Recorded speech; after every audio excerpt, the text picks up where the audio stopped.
right, let's go ahead and get started. Good evening and welcome everyone to this evening's panel discussion, Getting Past Yes, Disentangling the Relationship Between Housing Supply and Affordability. My name is William Roca. I am the Director of Programs here at Village Preservation.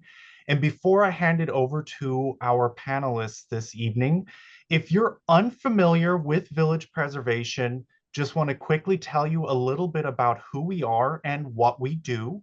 We were founded back in 1980, and we work to document, celebrate, and preserve the special cultural and architectural heritage of Greenwich Village, the East Village, and NoHo. We've helped get over 1,250 buildings landmarked, and we also host over 75 programs like this throughout the year. We are a member-based organization, so we really do rely on the support of our members. And if you have any interest in becoming a member, and I would highly recommend that you do become a member, go ahead and scan that QR code that you see on the screen there. That will take you to our website, villagepreservation.org. Please consider becoming a member or leaving a donation. But if you just want to learn a little bit more about the work that we do, the upcoming programs that we have, and we have an array of fantastic resources, maps exploring the cultural and historic legacy of the people and buildings in our neighborhoods, please do check those out. Those are all free to access whether you're a member or not. Now, if you go there, I do ask that you head over to villagepreservation.org/events, take a look at some of our upcoming events. Here are some of the ones that we have coming up here in December on the Edge of Water and Change. And this is an exploration of John T. Krawchuk's photography of the West Village waterfront in the early 90s. This will be a webinar program on the evening of Wednesday, December 4th. And then on the following Saturday, December 7th, we have the second annual Sullivan-Thompson Historic District Holiday Shop and Stroll in partnership with the Sullivan-Thompson Business Association. So please go head over to villagepreservation.org, learn more. But now I'm going to hand it over to our East Village and Special Projects Director, Juan Rivero, and I will disappear into the shadows. Good evening. Welcome to our panel, Getting Past Yes, Disentangling the Relationship Between Housing Supply and Affordability with Liz Mueller, Tony Damiano, and Laura Wolf Powers. I am Juan Rivero, Director of Special Projects. So the great critic H.L. Mencken said that for every complex problem, there is an answer that is clear, simple, and wrong. About that, let us just say that the problem of housing affordability is complex, and that the answer, let's just increase housing supply, is clear and simple. This simplicity, in fact, is part of its appeal. This supply affordability formula evokes an imaginary in which housing operates like an abstract commodity traded in a frictionless and transparent market where the demand for it meets with its supply in a happy equilibrium. And in this scenario, the removal of market obstructions makes everyone a winner. Residents get cheaper housing, developers make money, and politicians get votes and money. So you can understand the intuitive resonance of the city's current citywide zoning amendment, City of Yes for Housing Opportunity, as an important tool for addressing the city's affordability crisis. The proposal by the Adams administration was approved by the Land Use Subcommittee just this past Thursday, and it will go up for vote before City Council in December. So you still have time to have your voices heard, and William is going to put a link in the chat room letting you know how you can do that. So let's take a very brief look at what City of Yes does in order to set the context for our discussion tonight, both because City of Yes illustrates well the housing policy approach that we'll be discussing, and because it is the reason why we're discussing in the first place. And the first thing to note is that City of Yes does not do all that much to produce affordable housing. What it primarily does is enable the building of taller and bulkier structures of market rate housing. Let me share my screen.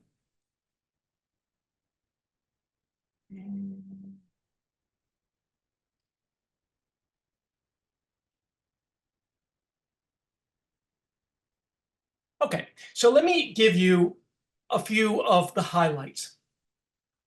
First, it allows larger and taller, purely market rate development in contextual zones in the Manhattan core. It allows you to build the maximum allowable square footage in districts where before City of Yes, you could only do so if you included 20% affordable housing. It reduces open space requirements in campuses, which means essentially super block developments. Here's an example in Stuytown. Here's another one. And here's another one that's NYU. Yes, it does include a tool for the creation of affordable housing called Universal Affordability Preference, but it is optional. It offers a density bonus that can be obtained through other easier means, and it is only viable in conjunction with a tax program, 485X, that only applies to rentals. And so it can be circumvented in strong condo markets easily. So let's just call this what this is, which is an upzoning with few strings attached. It is about increasing the capacity to build market rate housing. Its proponents, however, insist on calling it an affordable housing plan because they believe that a boom in market rate construction will alleviate the affordability crisis. And this belief rests on three propositions. First, that there is a lack of affordable housing stems from a housing supply shortage, that an increase in housing supply will make housing more affordable to those in need, and that the relaxation of zoning controls provides an advisable means for stimulating an increase in housing constructions. It's hard to square this idea of housing shortage with the decline in population and the increase in housing stock that we've seen over the past several years, or with the record number of housing construction permits issued during that period. Second, those in need are not everyone from the pauper to the plutocrat, as the city implies when it says that we need housing at all levels. Those in need are low and very low-income households. And we can see that if we look at the distribution of rent burden, which refers to the percentage of income that a household pays towards housing. For the rental population in general, the median rent burden has gone down to an unremarkable 29.5, whereas for households earning less than $70,000 a year, the median rent burden is 55% of household income. And it is doubtful that new market rate housing would alleviate that burden in the short or the long term. Finally, the capacity of upzonings to stimulate new construction tends to be limited when there is enough pre-upzoning capacity to accommodate the appetite for new development, as there is in New York City, which has about 1.8 billion square feet of unused building capacity. There is also a lack of evidence that local development sparked by upzoning isn't merely a reallocation of development that would have happened elsewhere anyway at a citywide scale. So let's go stop the screen share here. So despite all this, city officials have claimed that there is unanimous agreement among housing scholars and advocates around this sort of mechanistic equation between upzonings, housing supply, and affordability. This, in a word, is false. And we've documented at length the numerous sources of disagreement, and William is going to put some of those articles in the chat. Nonetheless, proponents of City of Yes have also pointed to cities like Vancouver, Austin, and Minneapolis as cases that demonstrate the advisability of confronting the affordability problem with upzonings and increases in supply. So we actually already did an event that looked more closely at the case of Vancouver. And as it turns out, that is most certainly no poster child for this approach. Quite the contrary, actually.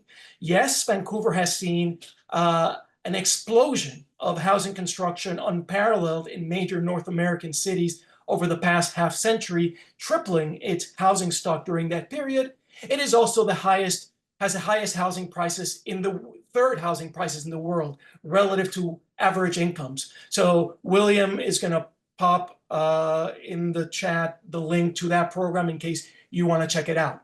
And so today we're going to continue our investigation of these cases by looking at Austin and Minneapolis. And we are lucky to have with us scholars with expertise on housing in both cities and more generally on the impacts of upzonings on housing markets. They will discuss how the reality on the ground conforms and departs from the YIMBY representations of those cities, and then we'll talk about the issues surrounding the use of upzonings to tackle affordability. So first, we'll hear from Liz Mueller. Liz is professor at the University of Texas at Austin, and her work examines the relation between contemporary local planning initiatives aimed at increasing density and patterns of racial and economic segregation. She is the co-editor of the Affordable Housing Reader and co-author of Uprooted: Gentrification in Austin's Residential Neighborhoods and What Can Be Done About It. Welcome, Liz. Thank you. Let me try and share my screen.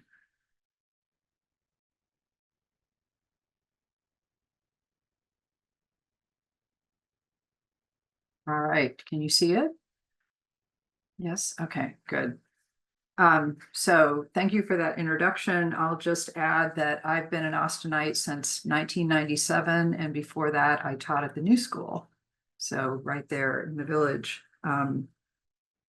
So I'm going to give you briefly some context for interpreting the story coming out of Austin about housing supply, rents, and land use reform.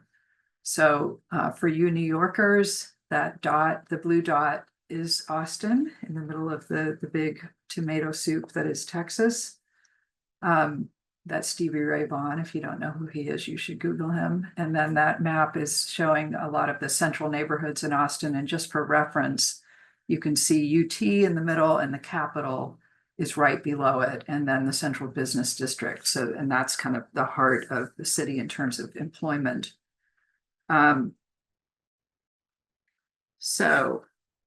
Oops.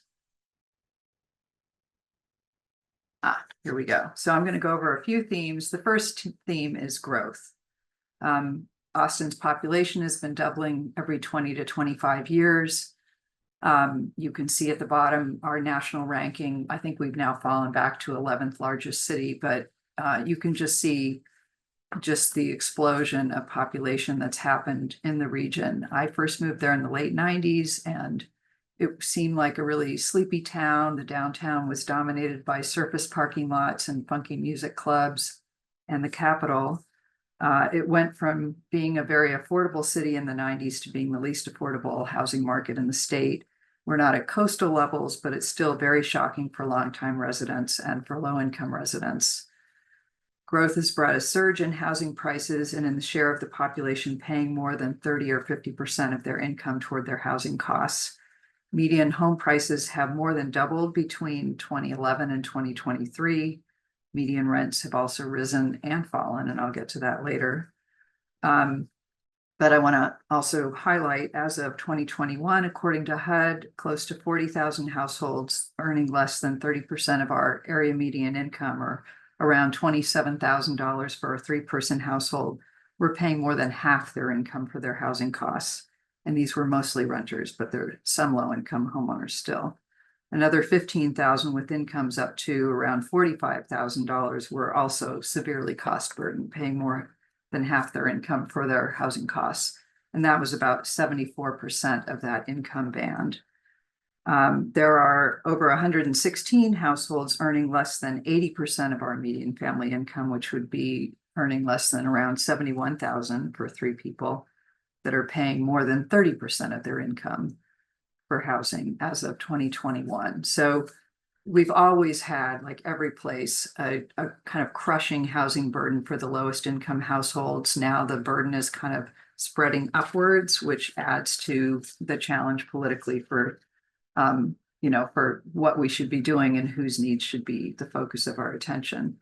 Growth in the region has occurred mostly through the expansion outward of population in low-density subdivisions. As growth continues, the city accounts for a declining share of regional population. And because we have a not great transportation system, that places even more of a premium on central locations in the city. But growth also occurred through intentional changes in planning that transformed our downtown, which went from the largely vacant surface parking lot type place dominated by the Capitol building to a downtown filled with high rises, home to more than 15,000 residents compared to only 4,000 in the year 2000, and close to 130,000 jobs, accounting for 15% of employment in the city overall. And that is very important to this story. The rise of downtown is important because of the way it feeds into other changes in where people live and what areas of the city are most desirable to live in. So if you look at the map on the left, that is our, HOLC redlining map. And in the center, those two little yellow columns are kind of surrounding the central business district that's built up. And to the right, what is the area that was designated a Negro district in our first comprehensive plan in 1928. And that area of town, as well as the greater east side of downtown across the interstate, was, suffered through various planning initiatives, urban renewal, redlining, other things, very relaxed zoning, cumulative zoning that allowed industrial and residential uses to be next to each other. So it was undervalued. And as we built up our downtown, it suddenly became very desirable and just ripe for gentrification and transformation. So growth pressures are especially hard hitting there. And the map on the right-hand side of the screen shows a map that we've made that's a typology showing displacement risk by area. And you can see a lot of those areas are in that eastern side of town. So that just gives you some sense of geography. And the legacy of this is ongoing. So we have ongoing income and racial segregation that follows generally an east-west divide, with the interstate and another highway kind of marking being the boundary lines between these different areas. So you can see the map on the left is showing the share of non-Hispanic white residents, with the deepest color indicating more than 75% non-Hispanic white. And on the right, we have median household income, where the darkest green means over $150,000 median household income, whereas the city-wide median is around 87,000, and that this is from 2022 ACS data. Oops.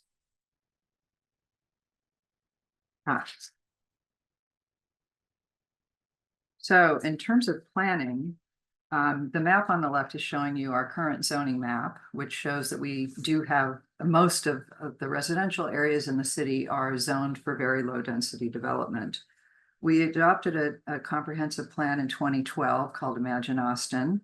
It was the first plan to be adopted since 1979, and we had a failed attempt in between. The tagline for this plan was compact and connected, and that's been a theme of various non-binding efforts in the region to create a new approach to planning that would enable us to have a more successful transit system. The share of housing units in the city in single-family homes is close to 50% as of 2022, and the share in multifamily buildings is around 42%. We don't have that much in between. So following the adoption of this plan, we then set about updating our city's land development code. And contrary to everything you're hearing about how Texas is the Wild West and we don't have any regulations, if you listen to developers in Austin, you would think that we are like in a Soviet state. We do have a dysfunctional land development code because there's many layers to it. It's confusing. Because we haven't updated our plan in so long, we have many overlays and competing districts and things that make it hard to figure out. So we set about trying to revise it to be in line with this new plan. And after 8 years, this effort imploded And we went back to our previous approach of creating special districts, new zoning overlays, or density bonus programs to guide growth, which means that we don't really attend to the other things that you need with density at the same time. The battles in this period and ongoing focus on the encroachment of density into single-family neighborhoods. It's made for strange bedfellows. We have single-family neighborhoods on both the east and west side who banded together to fight upzoning, despite the fact that they are and were and would be very differently affected by any changes in zoning. The most successful land development reforms that we have passed so far have focused on single-family districts, kind of following in Minneapolis's footsteps of allowing more units on any lot zoned single-family. But as I'll show you in a minute, deed restrictions and our many environmental overlays effectively take out the west side higher income areas from participating in that, and thus leave a lot of pressure on the east side. So the map on the left-hand side here is showing the green areas are areas that have an environmental overlay that severely limit the intensity of development by limiting the allowed impervious cover that can be developed on any lot. And so that effectively takes out a lot of the wealthier districts from any of the citywide rezoning efforts. On the right, you can see the areas in our comprehensive plan that were designated for growth, which continues to be downtown, but also many nodes that are in our sort of eastern crescent around downtown, which were the areas that showed up on that map of displacement risk.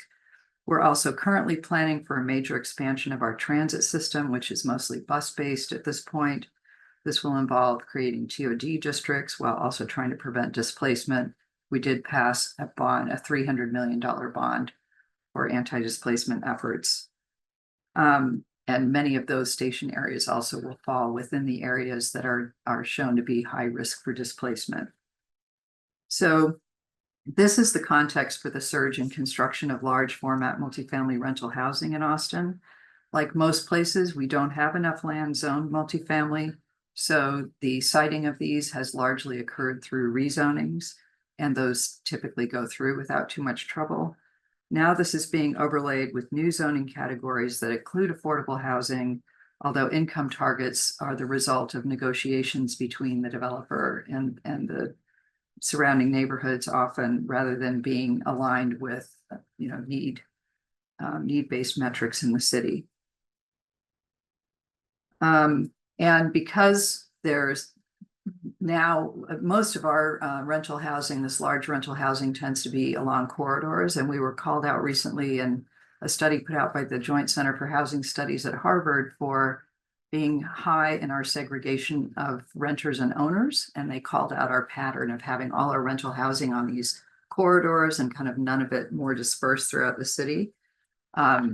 One result of this has been there are a lot of efforts right now to create new zoning categories that would allow by right or through some sort of density bonus incentive the addition of large multifamily properties. And the most recent one would have allowed it on, or is still under consideration, would allow it on land that's zoned currently for industry or in areas adjacent to highways.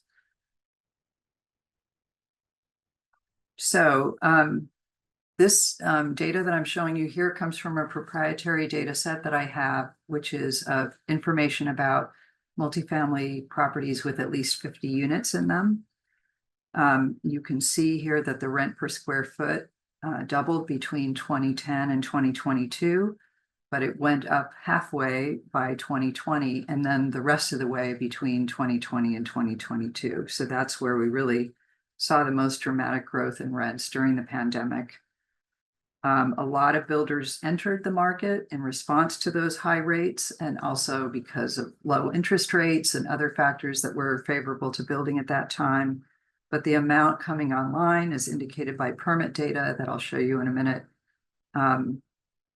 was a lot, and that did lead to this decline in rents, but that's led to a pulling back of production. So vacancy rates have risen, and investors are not likely to continue to put those units out there because they don't want rents to fall any further. Many of the properties are offering concessions now rather than decreased rents. So if you look at this chart, this is from the city of Austin. It's showing the square footage being added each year according to city permit data, showing it by type of residential.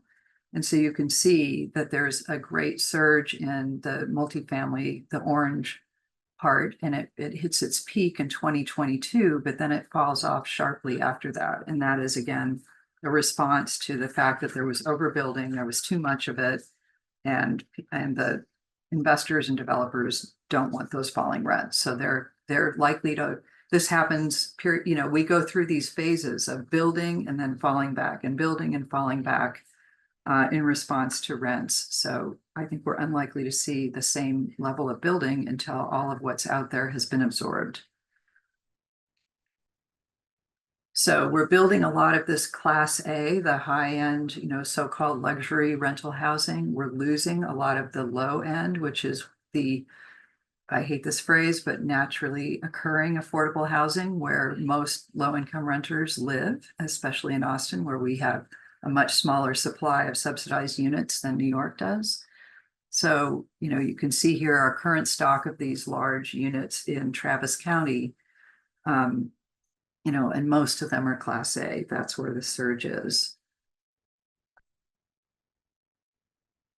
So it may be a little bit hard to parse this, but I looked at this data to see how the rent per square foot changed in Class A, B, and C properties, starting the final quarter before COVID up to the most recent data, which is third quarter 2024.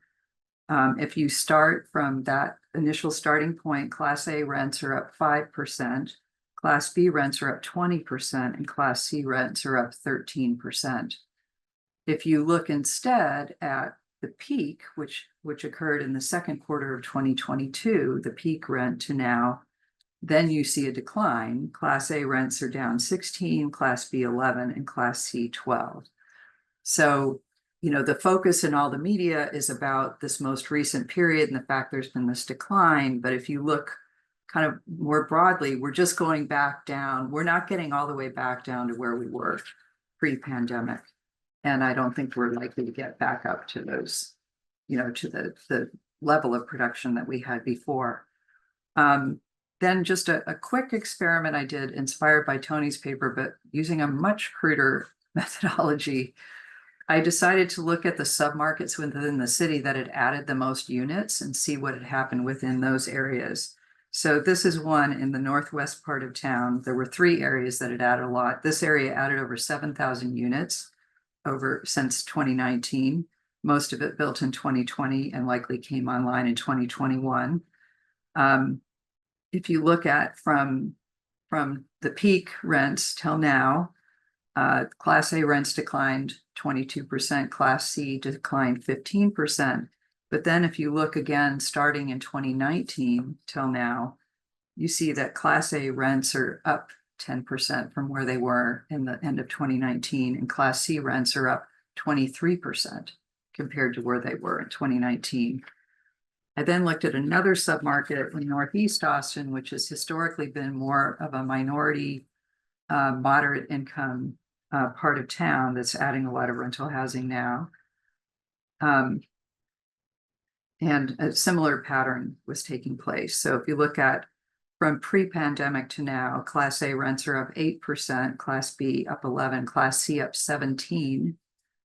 And if you look at from the peak to now, rents have fallen 19% for Class A, 15% for Class B. But over this longer period, rents are rising in all 3 categories. So I'll stop there. And we can come back and talk more about what to do and all of that after we hear from everybody else. Thank you so much, Liz. That was great. Next up, we have Tony Damiano, who's a research associate at the Center for Urban and Regional Affairs at the University of Minnesota. His work applies a quantitative and spatial methodology to the study of housing and neighborhood change. And some of his research has investigated the impact of new market reconstruction in Minneapolis on nearby residential rents. Welcome, Tony. Thank you for having me. to go ahead and share.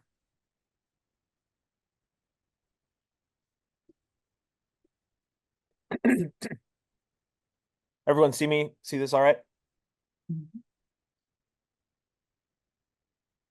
So everybody, thanks for having me. I'm going to talk about Minneapolis because I think there has obviously been a national narrative that Minneapolis, through its zoning reform, has sort of, I've even seen the phrase solved the housing crisis. And so I would very much just like to put the brakes on that and kind of talk about sort of the much more nuanced and complex reality of what we've seen since the 2040 plan was initiated. First, I want to talk a little bit about my research and kind of a paper that I wrote about the effects of new construction on existing rents, especially nearby. And basically what we would expect is there's sort of two countervailing effects if you build new housing, right? One hypothesis is that you have a supply effect, that the new supply of housing will end up, even if it's high-end housing, will result in the net lowering of rents because it's able to absorb new demand and will allow rents to go down, or at least prevent rents from going up as much as they would have otherwise. The alternative is this idea of an amenity effect, that the construction of new housing creates an amenity, right? That most new housing is market rate, it's high end, that the influx of affluent residents, the addition of new retail, improvement of the streetscape, all signal to both other developers and tenants that this is a desirable place to live, and that can cause rents to then go up. And so both of these, I think, exist. And so a big question is, to what extent does one cancel out the other, or how do these work in practice? And what I try to do, and what I sort of add to this conversation, is the inclusion of this idea of submarkets. And really what I like to talk about is that when we talk about new supply, or when we talk about housing markets, that it really doesn't make sense to talk about a singular housing market. I think it makes more sense to talk about housing submarkets. That really what we have is an interconnected set of submarkets that are defined by housing quality, unit size, location, and tenure. And basically what this theory recognizes is that the substitutability of housing units is important. And what that means is that housing units are not widgets, right? They're very different and individualized, and come with a lot of different and vary quite a bit. So for example, a 3-bedroom ranch house located in the suburbs is not a very good substitute for a studio apartment located in an urban central city neighborhood, right? That even though those are housing units, they both have very different characteristics as units themselves, but also very different neighborhoods and neighborhood amenities and contexts. And so what me and my co-author, Chris Frenier, hypothesize is that the effects of new market rate construction could vary based on the market tier of that existing housing. So basically we could have different effects. And again, we care about this because this existing lower tier housing is more likely to be occupied by lower income households. So to this point, there's only been 2 papers that I know of that really look at this and look at the effects of new construction on different parts of the market. Overall, there is some evidence that new market rate construction can soften rents. However, the effect sizes in the short term are relatively small compared to the size of the scope, especially when we're talking about the need for low-income households. And also that the effects might be very different if we look at the top of the market versus the bottom of the market. So again, as I mentioned, there's two studies, at least that I'm aware of, that look at this. There's our study, and there's also a study of New York City. And so the 2 studies that look at this, the New York City study shows that there's no localized effects on the lowest part of the market, so rents don't go up or go down, while my study shows that we have actually different effects based on the low versus high end of the market. So if you look at new construction and existing high-end housing, we actually see a softening of the market and rents come down slightly for existing high-end housing. But at the bottom of the market, existing low-end housing actually show an increase in rents. And so what we think that shows, it shows evidence for both the supply effect that we see this softening of the market at the top, right, for units that are very similar, sort of competing for the same types of tenants, while at the bottom end of the market, it's a signal to those landlords that there's more demand here and we can actually raise rents slightly. And so then that brings us to this sort of Minneapolis context. So Minneapolis passed the Minneapolis 2040 plan in 2019. It eliminated single family zoning and it allowed at least triplexes throughout the city. And it increased zone capacity around transit and around major roads. It removed parking minimums and other regulations. What evidence is shown from this is that we really didn't see that big of an increase as far as duplexes or triplexes or smaller development. There has been some increase in new construction along major corridors. The idea is that this was largely due to the removal of parking minimums, that it did allow construction in places that it wasn't before. So I think there is evidence that it allowed more construction in different parts of the city, but it's also not clear. The Federal Reserve Bank of Minneapolis has an ongoing study that they're doing where they do use what's called a synthetic control, where they basically take Minneapolis and they take a combination of cities that look like Minneapolis and they say, is Minneapolis producing more housing than these other places, right, that didn't upzone?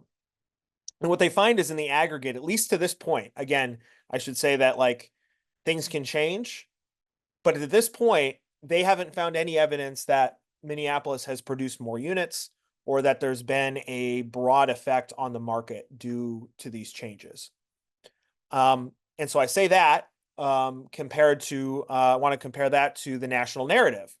While I think more rigorous analysis has been more, I think, nuanced and subtle about the changes, we've seen some national stories saying that Minneapolis offers a blueprint for housing affordability, that this is somehow proof of that reducing zoning barriers will solve the housing crisis, and that Minneapolis, in addition, saw this massive rental decline in rents since the pandemic. So I want to put that.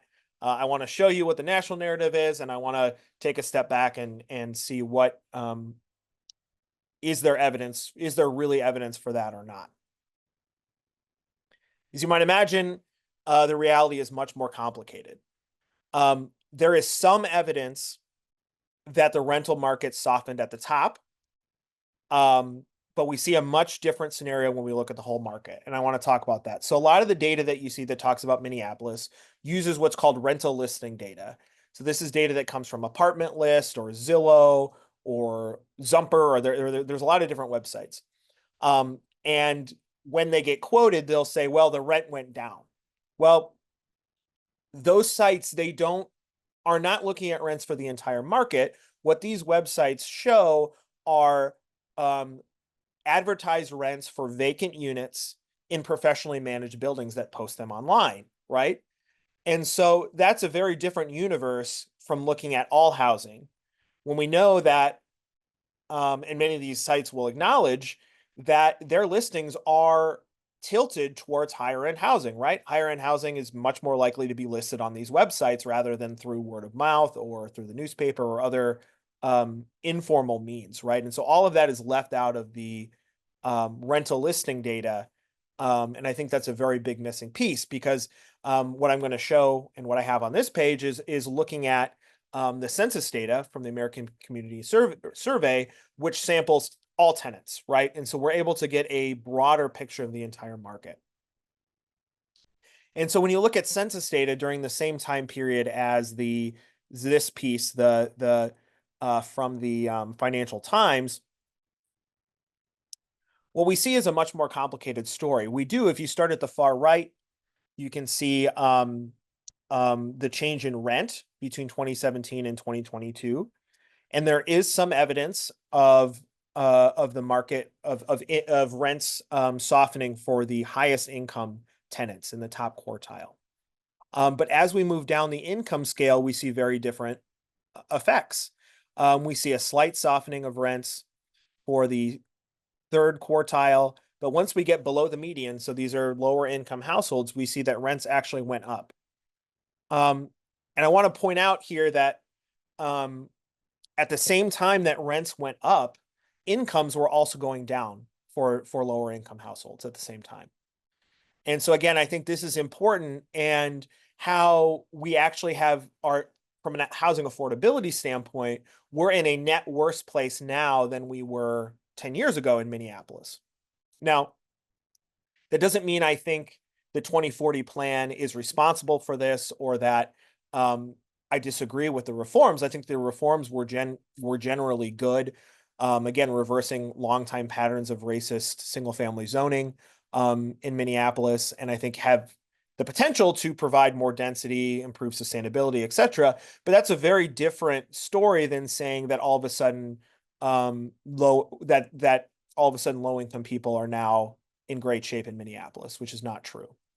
To back that up, the eviction lab has shown that evictions are actually way up in Minneapolis since COVID. As I mentioned, the housing cost burden for renters is worse than it was before the Great Recession.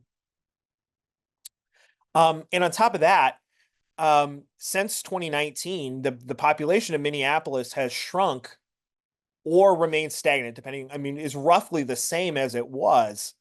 And so going back to that Financial Times piece, you can see on the left, I show population change between 2017 and 2022 of all the same cities that they use in the Financial Times article. And what you see is every single city on this chart had a much higher share of population growth compared to Minneapolis, which again, I think is illustrative, because it clearly shows that the softening of rents is not just due to new supply, that it's also due to lower demand, right? That Minneapolis has also had, again, population that has declined since 2019 due to a variety of reasons.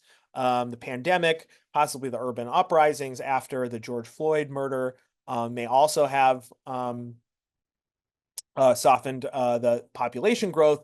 But regardless of the cause, right, that we really have a much more complex phenomenon happening here than a just so story of Minneapolis builds a lot of housing and rent goes down for everyone. So I want to point out again that, I don't think necessarily that the 2040 plan was bad in any way, shape, or form, but I also don't think it is really either the panacea or the incredible success story that I think the national media wants to paint it as. And we still have much more work to do in the Twin Cities before we can say we've really, quote unquote, solved the housing crisis. So thank you all very much. Well, I'm rooting for you, Tony. Thank you very much. And last but not least, Laura Wolf Powers is professor of urban policy and planning at City University of New York, Hunter College, and a member of the faculty of the Earth and Environmental Sciences at the CUNY Graduate Center. Her research explores the challenges of planning for community development under conditions of structural social inequality, and she is the author of University City: History, Race, and Community in the Era of the Innovation District. Her current research focuses on the political economy of land valuation and property taxation. Welcome, Laura. Thanks, Juan. Thanks for inviting me. And thanks to Liz and Tony for providing some really interesting perspectives from places that are very much not like New York in a lot of ways. I'm going to share my screen. Let's see. I think this will work. Is this visible to people? Okay. So my role on this panel, obviously, is to kind of bring us back to Village Preservation's hometown, and probably the hometown of many people on this call. And Juan did a good job at the beginning, I thought, of summarizing sort of the logic of the supply side approach that New York City is taking. And so I'm going to pick up from there and start by talking a little bit about some of the statistics underlying the very valid argument that we have a housing crisis and that far too many New Yorkers are rent burdened and very in very precarious housing situations. Where does the bulk of the rent burden fall? There definitely is evidence that younger people coming up are experiencing rent burden, including members of people like my 20-year-old son, who would probably rather not live with their parents in perpetuity. Breaking it down a little bit here, per this analysis by the Association for Housing and Neighborhood Development, using 2023 data from the Housing Vacancy Survey, 65% of the city's estimated 1.1 million rent burdened households, meaning those paying over 30% of their income in rent, are households earning $44,000 a year or less. So for a one-person household, that translates to roughly 40% of the median income, area median income. For larger households, more like 30 or 35% of the area median. So this data brief found that while over 700,000 households would need rents of less than $1,100 a month to no longer be rent burdened, there were only about 3,000 such units available in the market. So, more than 300 times the number of households looking for these low rent units. I think it's obvious that enabling market rate supply is not necessarily going to produce units that are available to people at these income levels. It might absorb some richer residents who would otherwise be seeking units in more marginal neighborhoods and gentrifying those neighborhoods. So there is certainly that possibility. However, there's just the supply demand mismatch is very clearly in at the lower income levels. I just want to give you a couple of examples. So somebody who's earning about 40% of the AMI can afford to pay about $1,000 a month for a studio without being rent burdened. A four-person household at that same AMI level, earning about $56,000, can afford about $1,300 a month without being rent burdened. They need a bigger apartment. And an individual working full-time in a minimum wage job at our, relatively high for the United States, $15 minimum wage in New York City, can afford about $800 a month without being rent burdened. So this person is just at a lower AMI. So, where do existing inclusionary housing provisions get us in addressing this rent burden? We'll start with the 421A program, which is an real estate tax abatement that, starting in 2016, required owners to include affordable units in buildings if they were going to seek the tax abatement. So between 2016 and 2021, this study by the Furman Center found there were about 13,700 units produced through this program. And during that period, 3% of them were targeted to households in that high need category that I talked about earlier. And over 50% of the total were targeted at households earning 120% of AMI or more. So just to give you a sense of what that is, that's $130,000 plus for somebody who's living alone, and more like $190,000 for a four-person household. So, just to give you a sort of a sense that, where these units were falling in terms of who could afford them and who was able to access them. The other program that is attempting to make private housing more affordable is mandatory inclusionary housing. It was started by the de Blasio administration. and applies to any area that is being upzoned.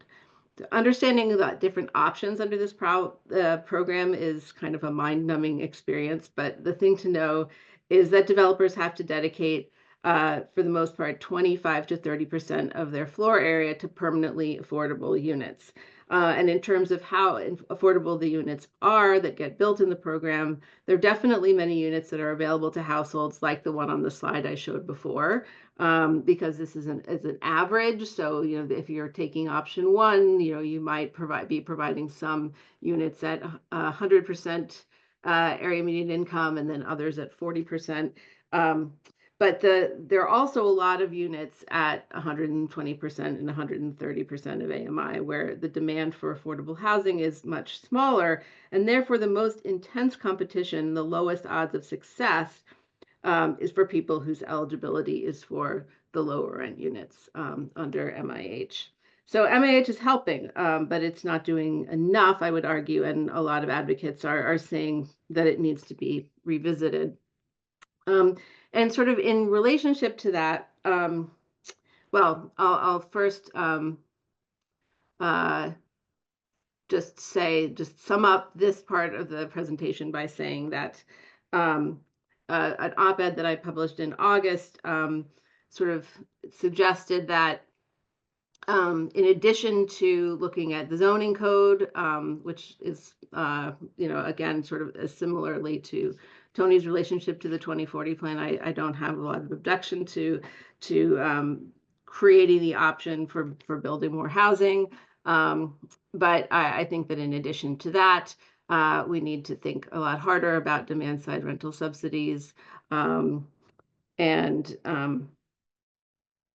more publicly financed supply, and also, as I just mentioned earlier, inclusionary zoning standards that are more ambitious than what we have in place. And that actually is part of the sort of negotiated deal that the New York City Council, with the help of the Speaker Adrienne Adams and the Housing Chair Pirina Sanchez, managed to strike when they approved the City of Yes program. I guess it got through the Housing Subcommittee, and it still has to go to the Council for a vote. But it looks like they're, people reached a mutually satisfying compromise, and one thing that's going to include is more capital for building subsidized units, as well as a little bit more money to subsidize people's rents who are not able to afford housing on the market. But I also wanted to, in this presentation, introduce the issue of land affordability as a component of housing affordability, because I think it's very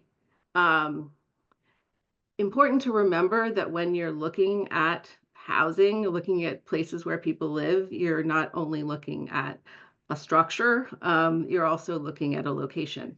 So I've discovered in the last few months a body of empirical work that decomposes property value into land and structure values, and concludes that rising land values have contributed to the trajectory of housing prices, the rising housing prices, to a much greater degree than rising construction costs or replacement costs. And this has been particularly true in the 21st century.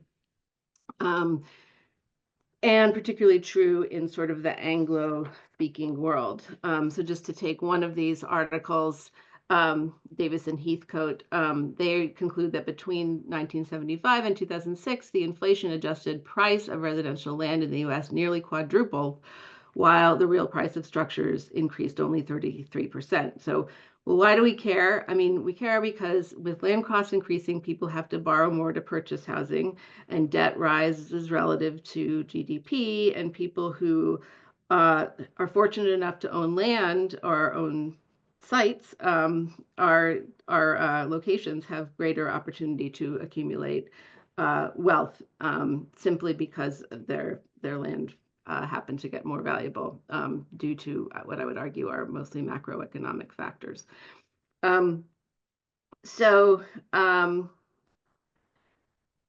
one way of decreasing housing costs, as we know from the sort of city of yes logic, is that we can build more intensively on existing land, increasing supply. This is an increasing the people in the academic community are increasingly focused on this, and I think with reason.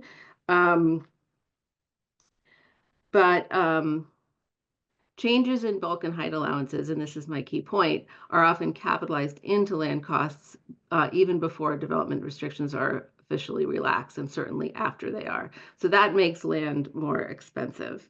And I'll just talk for a second about the neighborhood Gowanus, which was until recently was a neighborhood full of one-story manufacturing buildings, primarily a few multi-story manufacturing buildings. It was rezoned both from manufacturing to residential in large part, and also the density allowances were increased significantly. And what happened once the Bloomberg administration announced its intention to rezone around 2010, the prices of industrial property in Gowanus started to climb.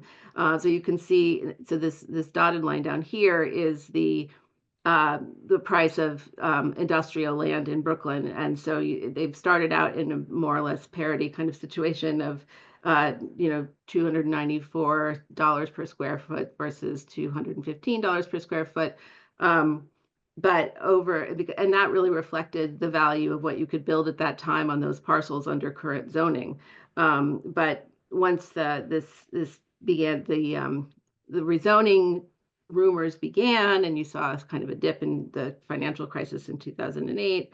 But eventually, the price of land in this neighborhood rose to nearly 4 times the price per square foot as the comparably zoned land elsewhere in the borough. So what was happening was that the rezoning, or the expectation of that land becoming more valuable, was already being capitalized into the price of the land, and people were paying prices for property that were absurd considering the current use and bulk regulations.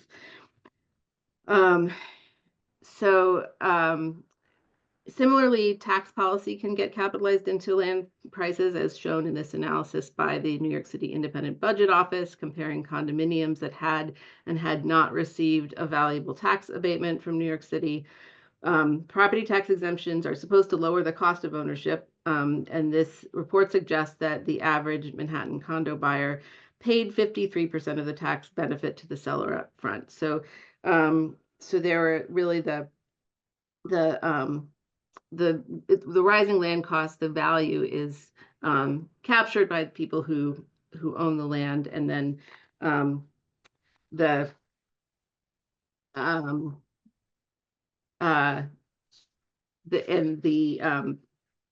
benefits of greater affordability are to some extent not realized. One question that I would have is about, now that it seems like City of Yes is going to go through, are all those sites suddenly going to become more expensive now that it's possible to develop more on them, or does that is that value getting swallowed up by people in a position to sell those sites? High land costs are kind of at the core of protests by developers that they can't possibly build more moderate cost or low cost housing because it won't enable them to meet the expectations of their investors. These projects don't pencil out. But if they hadn't had to pay so much for land, so much for sites, there might have been a greater range of motion that in terms of what they were able to build and still realize a decent rate of return. So, my final point here is that policy isn't powerless to bring land costs down. And I argue that if it was able to bring land costs down, it could help curb the escalation of rents and sales prices that we are seeing. So, first of all, we can work to if there's subsidy involved, we can use deed restrictions to limit appreciation, which will keep the site component of the value down and ensure that housing is treated as a consumption good rather than as an asset.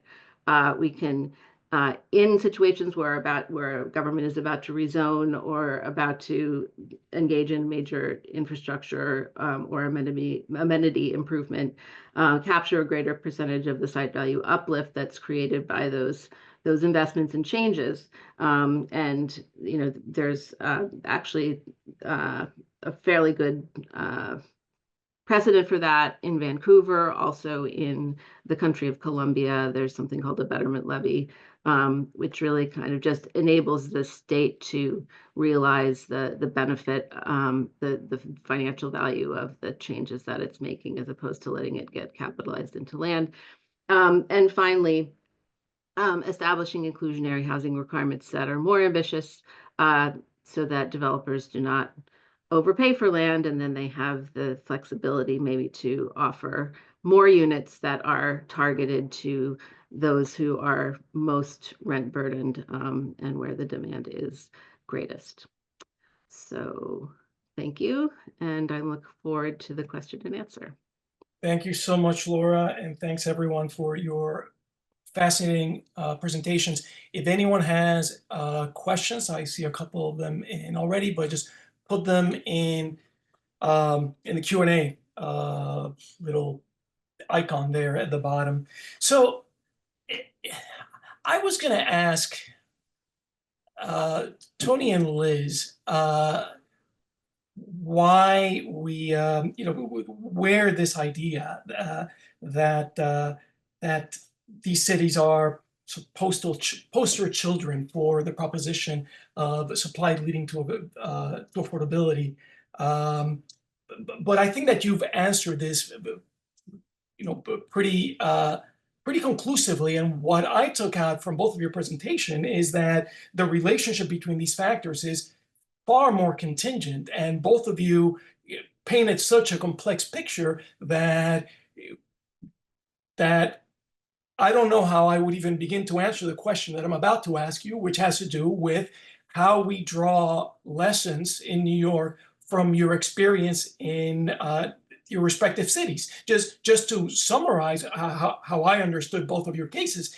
In the case of Austin, we see that there was a huge increase in supply, but that the impact on prices has either been positive or negative, depending on when you start counting. And if you look at the trend overall, it has actually coincided with an increase in prices. On top of that, there is, to add to the complexity, strategic behavior on the part of developers. You have the warehousing element that is something that we see over here. So rather than let supply work its magic and lower the prices, they'd rather hold on to the property, leave it vacant, and just wait for the market to rise. And then lastly, the other part that I got is that where there has been the supply has been in the poorer neighborhoods, where there have seen actually gentrification, which is the opposite of the effect that that is predicted by an increase in supply by proponents of this approach, or at the very least, fears of gentrification.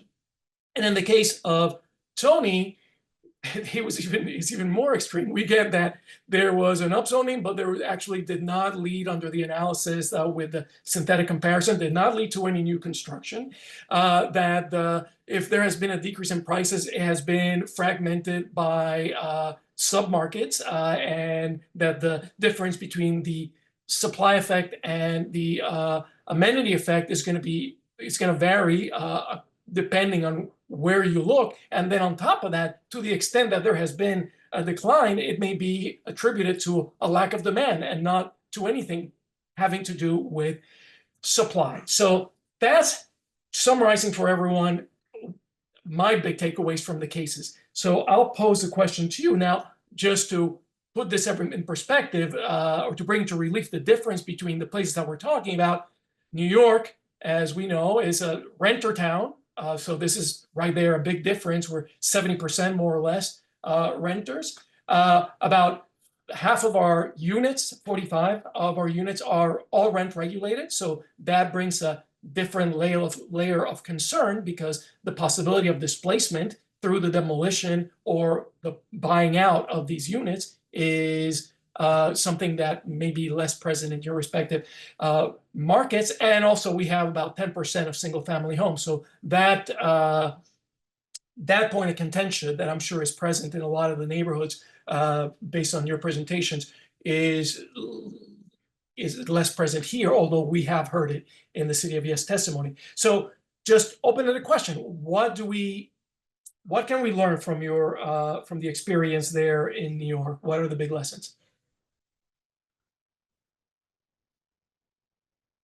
You're both muted. Okay, I'll go first. I mean, I think, again, I would say when we talk about upzonings or rezonings in general, I would say that a lot of the effects, if they do occur, may take a long time to happen and are going to be very contextual. I wanted to comment on something Laura said too about the capitalization that of land prices going up. And there is a study from the Journal of the American Planning Association that does say that we did see land values rise in Minneapolis as a result of the 2040 plan. And so that is something I think we need to think about as well that affects renters and homeowners. But I think that there are a lot of good reasons to take a look at the zoning code. There's a lot of racist and classist history to how it was created in many places. And I think that there are potential benefits for doing it, to making changes. But I would just, again, put on the brakes before anyone gets the idea that this is going to solve everything or that this is going to make a huge dent, especially for the lowest income households, which, again, as the other speakers have pointed out, require very different interventions if we want to really make housing affordable for lower income people. And so I think on the one hand, I don't think there's been, again, I can only speak for Minneapolis, that there hasn't been, I think, massive negative things haven't happened. But also, again, I think we also have not seen, I think the benefits promised have not happened to the level that I think some national commentators would like to believe either. And so, again, I think I would, if I were in New York, I would say to definitely hold policymakers' feet to the fire. And what are you going to do for low-income people now, right? What are you going to do to prevent displacement? What are you going to do to keep people in their homes now? Thanks, Tony. Liz, did you have anything to add to that? Yeah, not a whole bunch, but yeah, I think the main thing, I guess, to say about Austin is I think market conditions are way more important than these regulatory changes. There's tremendous pressure right now to make a lot of regulatory changes. And I think now in some of that data I showed you, there is this kind of pulling back right now. So it seems like a moment to take stock and say, wait a second, do we really want to, like I've been fighting this effort that they're currently pushing to allow multifamily or residential uses on industrially zoned land, much of which is near kind of some of the top emitters in our region and really is a really dangerous place to put people. So I feel like we have a very, very strong movement of people pushing for supply. And it sort of overshadows any concern, no matter what you raise. Like I raised this issue about the top emitters being near these sites. And even then, people, there were a lot of people who just thought I was getting in the way. It's just a bizarre situation. Like, I don't think we should forget why we have certain regulations, and we need people to be safe, and we need people to live in housing that's a good place for them to live. And we need density to have appropriate infrastructure and open space and other things near it. And all of that is just getting overshadowed, at least in Austin, by this narrative. And so I think pushing back, we had this big building, I think, because of the spike in rent. It was very appealing to go after that during COVID. And to maybe make up for any losses people experienced, we had an eviction moratorium locally. on top of the CDC moratorium. So I think some people may have been sort of hedging by raising their rents even more. But this, this building is really, I think, more in response to that than to any zoning changes we made. And I would totally agree with Tony's comments about, I'm completely on board with trying to open up exclusionary areas. We have a huge fair housing problem in Austin. We have, a history of segregation that we're just sort of doubling down on and ignoring. And some of it is private deed restrictions and HOA rules and other things. And when I bring that up to people, they just say, oh, we can't do anything about that. We're just not going to deal with that. But obviously, this is having a huge effect. We're actually showing a decline in poverty in Austin. It's because people are leaving. It's not because poor people suddenly got better jobs or in a better situation. So I guess my main comment for New York would be just don't lose all that stock that you have that's rent regulated, because we have so little. And it's so difficult to create. And like to Laura's point about land, we have a few community land trusts. We're constantly pushing the city to try and use their land for development to try and reduce that cost and just remove it from the speculative market. But we also have all these kind of, I would say, somewhat scammy programs that developers have learned to use through development, kind of loopholes in state legislation where they get 100% property tax abatement. All taxing entities get no tax from them without even having to notify them, or that got reformed in the last legislative session, but really in return for, not much in terms of public benefit. So we need to use public land. We need to have public entities partner to produce affordable housing, but we need to make sure that there are guardrails around that and that it's actually producing public benefit, because it can easily go awry. Thank you very much. Actually, as much as regulated housing as we have, you'd be surprised at how much we've lost over the past few decades. And the issue that you raise about land used, public land that is essentially given away in return for not very much is something that is also going around. So speaking of land, land value. So Laura, when you talk about some of your recommendations for addressing the issue that Tony mentioned, that you mentioned about the deregulation or relaxation of zoning restrictions, increasing the value of land and that leading to less affordability as opposed to more, they focus on capturing the value created by these interventions, right? So by an upzoning, for instance. But the land value that is created for an upzoning is no more earned than the value of the land before the upzoning, right? I mean, the upzoning is just intensifying what already is the vector sum of public activity and investment that makes land worth something that it wouldn't be worth if it were out in some desert. So why distinguish between post-upzoning and pre-upzoning when we talk about land value capture? Is it just a matter of political pragmatism that we must treat existing land value as sacrosanct because it has become too much people's habit of thought, to use Henry George's formulation, to regard land as a risk-free, ever-growing investment vehicle rather than just a home? Yeah, that's a very good question, Juan. And I mean, you brought Henry George into the conversation, so I will say that his solution was simply to tax land value at a very high rate, essentially bringing the cost of land down to nearly zero. And he was a bit confused because he both thought that would enable ordinary people who didn't start life with a lot of wealth, to acquire land and be productive on that land, whether as farmers or as shopkeepers or as business owners.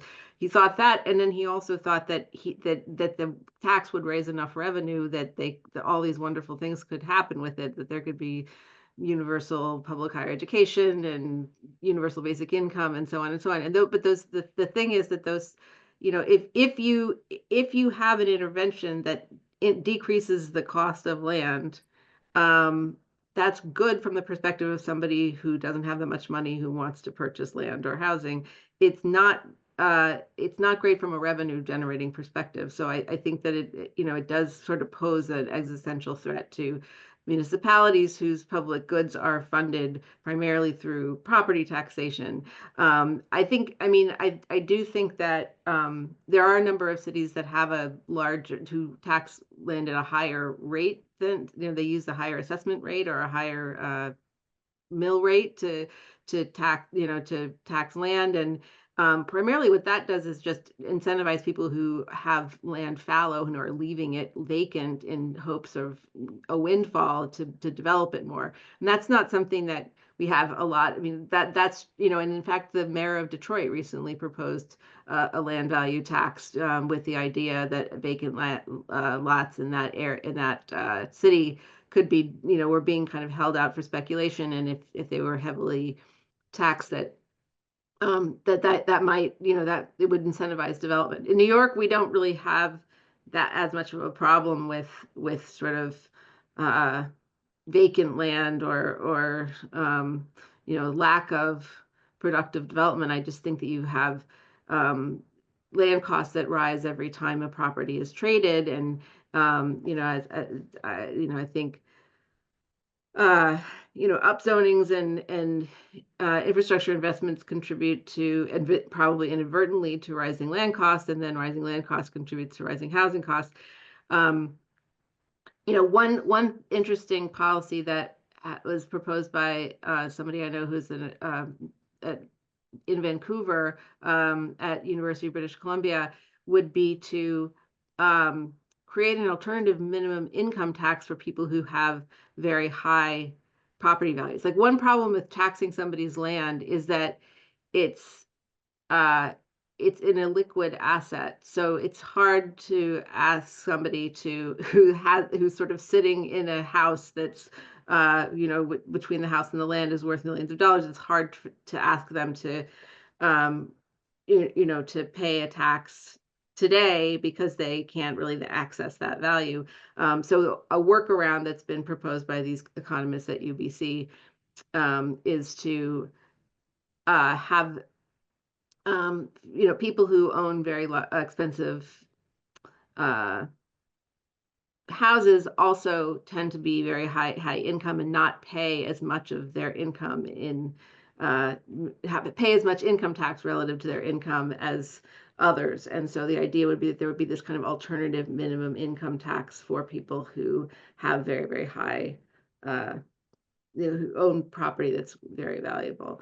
But I mean, I think your point that the land value is socially created, whether it's happening through a rezoning or an infrastructure project that's somewhere out in the future, or whether it's the previous accretion of value through a mixture of public and private action.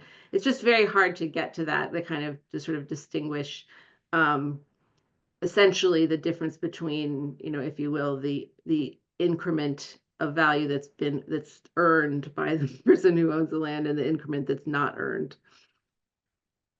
Right. I don't know if that's it doesn't get further in the conversation, but yeah, ultimately, I think it's a political. I mean, it's not an easy thing to sell, to tell people we're going to tax away the value of your property if there has been an expectation of this operating, stably and growing at an exponential rate, even if it would put the brakes on speculation in a hurry. Another question on that for everyone, just addressing the point that Laura just mentioned, and I'm going to try to summarize. So the intensification of land use, upzoning, it boosts municipal coffers, right? Land value goes up, and property tax revenues go up, and so does the need of for affordable housing because the land value goes up. And so presumably, so does the budgetary strain that greater need for affordable housing creates. So I'm not going to ask you to figure out how all that shakes out, but I'm wondering what is the best way to think about this tension between what's good for the coffers and what's good for affordability, because it seems to be at loggerheads, if that's the right expression.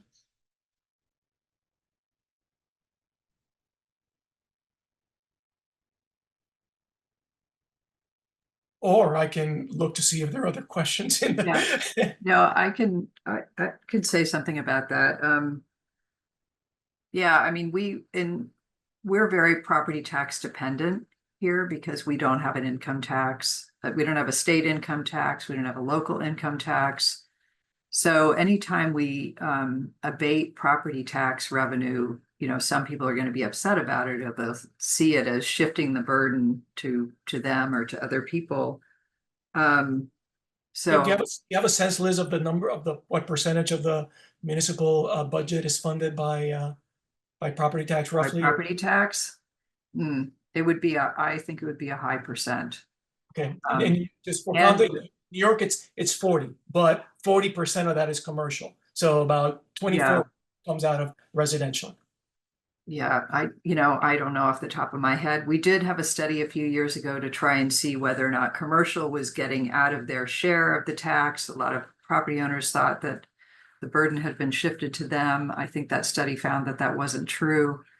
But it does put a premium on any effort that you're going to abate property taxes. So historically, even affordable housing developers have faced some challenges in getting 100% abatement from just their local entity, and the state, because of some corruption, they put the taxes back on them. Now we have this program that through a loophole that large scale multifamily developers are getting 100% abatement on it. But I think it does raise this question of how do we demonstrate the value of that? How do we demonstrate the value of public land for that? We have an additional wrinkle here that our legislature in the last session put a revenue cap on us, so we can't raise revenue more than, I think the increase can't be something like more than 3% per year, not per capita, across the board. So here we are, a growing city, we can't raise our revenue per capita without an election. So once we hit a certain thing, we have to have an election to raise that, which, is becoming a little bit harder and harder to make the case for. So I feel like making the case for the value of public land, using public land, and the value, kind of being able to put forward in some way an argument for why this makes more sense than other approaches, and can help keep things off this kind of speculative, the threat of people being displaced, programs being undone. If we can secure things by having a different kind of land status for them, I think that would be important. Maybe Laura's going to do that. Thank you. Anyone else wants to add something to that? We're about to run out of time. I'm going to give you a last question. I'm going to combine two big questions into one. It's very general, and both are essentially the same question. One asks, basically, what can we do to address or to combat, I guess, the perpetuation of this myth about supply side market rate construction being a panacea for the problem of affordability?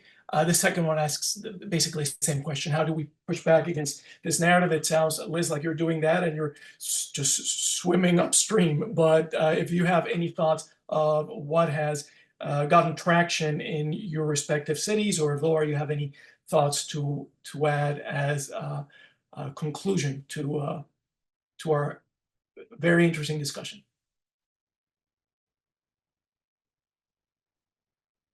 Well, I do think that the argument is powerful, and it's kind of taken on a life of its own. And so, I mean, I think rather than trying to sort of use technical arguments to refute it, I think it's probably more effective to start to do kind of a yes and, of course, sure, we need to add supply, but we also need to do things to promote the affordability of land, so that, even as we take measures to increase supply, we can be doing these other things that that makes land more affordable, that offers the kinds of programs that are really going to reach the people at that 40% of median income level, those people earning less than $44,000 a year that represent 65% of the rent burden, so that really a kind of yes. I think that's kind of what the city council did last week when they negotiated that deal. I think just kind of trying to distinguish, or trying to kind of not so much fight back against the idea that supply is good, but more against the idea that supply equals affordability, which is which is the conflation that occurs. That if we have more housing, we're going to have more affordability. Like that week, I think is a little bit more vulnerable to critique. And they could even be in tension, as the case in Minneapolis shows, right? I mean, it's not just yes and could mean that you are undermining what you're trying to accomplish if this increase in supply is actually doing away with housing that was more affordable or having a gentrifying effect, or to use the terminology that Tony used, the amenity effect outweighs the supply effect as it might in certain submarkets. Final words from Tony or Liz? I want to say, I think what the next steps are in Minneapolis is, I think there is very likely to be a push for rent control and rent regulation, because I think there's a lot of people's experiences as renters, I think, are basically like, okay, we've gone through this, tumultuous COVID, high inflationary period, and we had all of this market supply, and now the market's dead and no one's building anything anymore. And so now what? And so now I think that there's going to be a push, I think, for more social housing, more public housing, and I think also a push for rent regulation in Minneapolis. So I think it'll be very interesting to see what the next few years look like. Thank you, Tony. Thank you. Liz?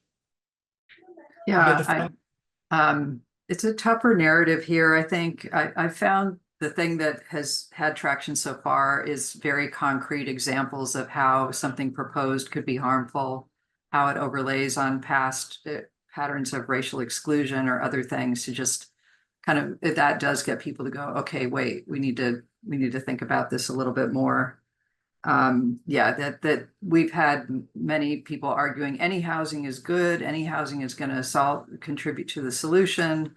And we need more evidence, like the kind of things that Tony's producing, to say it's a little more complicated than that. And we really have to invest in things that are targeted at where we need it, and just keep saying that over and over again. Well, I want to thank all of you for what has been a really enjoyable and interesting conversation. We're going to put this recording online. We're going to include links, and I will be in touch with the speakers afterwards to let me know if there are any links to some of the papers that they made reference to, such as the one that Tony wrote or anything else, and we'll put that in our website. And with that, I want to wish everyone a wonderful evening and happy holidays.